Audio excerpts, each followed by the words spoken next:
There was never a peace accord between Wike and Siminalayi Fubara, political analyst Ojoh. Speaking in an interview with Symphony TV, Ojoh argued that what transpired was far from a genuine reconciliation process, as Fubara reportedly faced conditions that stripped him of key allies and political leverage. He explained that in a true peace accord, both parties come to the table with their representative, strike a balance. Wike is not somebody that will strike a balance. He's not, and implement a jointly agreed resolution. However, in this case, Wike appeared with his full team, while Fubara attended alone without supporters. The alleged terms included replacing all 23 local government chairmen, silencing the governor's chief of staff and secretary to the state government, and possibly barring him from running from office again. Yes, that was the conditions that we heard that they gave Fubara. In his words, I wonder when people say there was a peace accord between Sim and Wike. There was never a peace accord between Wike and Sim. What we saw was Sim surrendered, and that is it. And okay, yes, that's what all happened. He surrendered because when we are talking of peace accord, let me go this way. Two communities are fighting, and people say, okay, we want to settle it. What do you expect? You expect the king and the council of chiefs from community A. You expect the king and council of chiefs from community B, and then they will talk. They will arrive at a conclusion. They will now work on that conclusion. But what happened between these people, when you look at the lineup, it was Wike and his own people. Sim went there alone without any of his supporters, and at the end of the day, what happened? Your secretary to the government of the state will no longer come to the government again. The selected local government chairman will not come to the government again. And at the end of the day, somebody agreed that possibly you might not run again. Somebody agreed, and we said that was a peace accord. And when they finished, they went to Mr. President in the villa for Mr. President to affirm it. Is that peace accord? That's not peace accord. Okay, it's not. We definitely know that he surrendered. He actually surrendered, like he doesn't have a choice anymore. He knows that this fight is not going to win it. So he just gave him. It is well.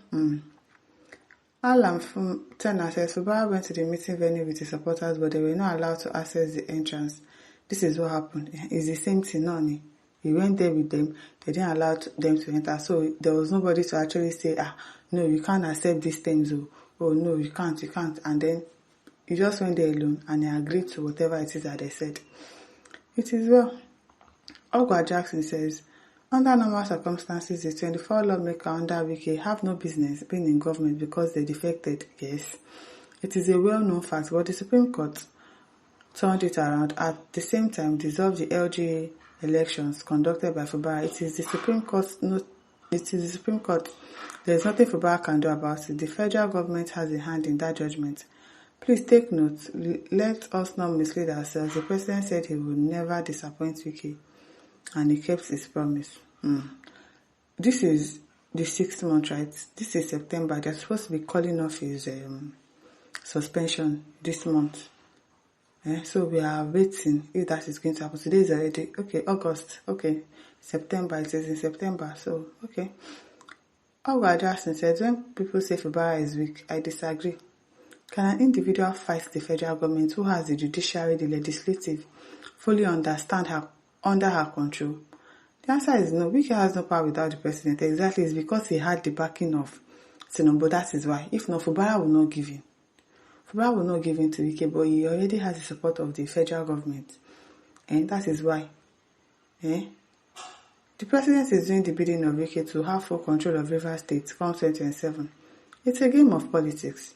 The executive arm used the judiciary to oppress Governor Fubara. The law was turned upside down, and Fubara cannot fight it. He really can't fight it. It is well. Ugonna says, Mr. Writer, I seem your governor a kid. It's not enough to inform all this you mentioned, so what are people talking about? I don't understand. People think it is that easy. To be fighting the federal government alone.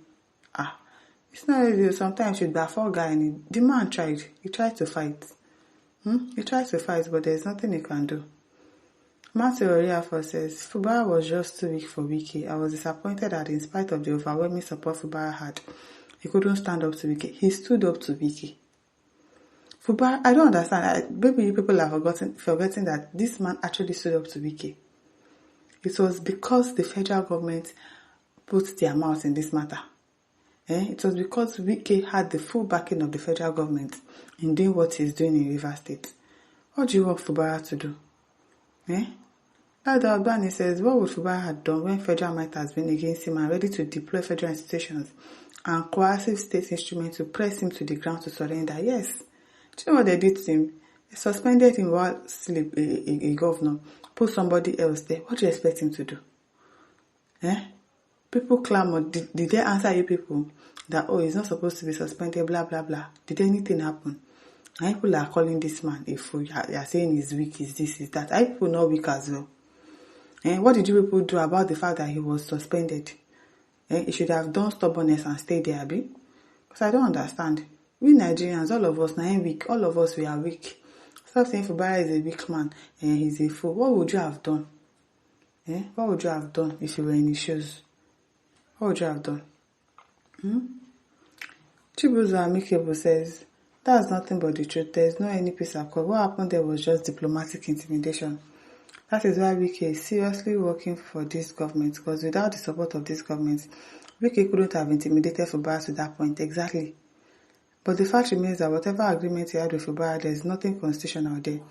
It's just that Fubara is a core gentleman in nature. Wike can't try such with Amechi and his likes. Very important. It is well. S.O.K. says, so if you that feel being important, what do you do to help him? As Baba always says, Obi for president. Are we talking about Obi here? Augustine says, Fubara has warned that nobody should cry more than himself. That is believed. Wike is kind enough to give him those conditions. He pushed Wike to the war. Which kind of talk with that? By mentioning that Wike looted and all the land, filling station, trillions that he stole to use for his presidential election in future, and called out for his probe. Until now, Wike is not looking fine because of that. He don't protect himself now. The next movement for Fubara to APC, they should cooperate and work hard for another post. Now, wow.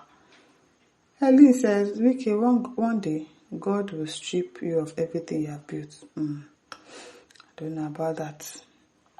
Julius Odisanya says, were you there? Nigerians are at best with rumor mongering. But that was what they told us happened now. That was what happened. That was what journalists told us happened after their meeting. Tamuno, the PA, says there was no peace deal at all. At all. It is well. Yeye people says, enemies of River State. You say, see your name, Yeye people. Thank God you know. My listeners, don't forget to like, share, and subscribe. Thank you for listening. See you some other time. Bye.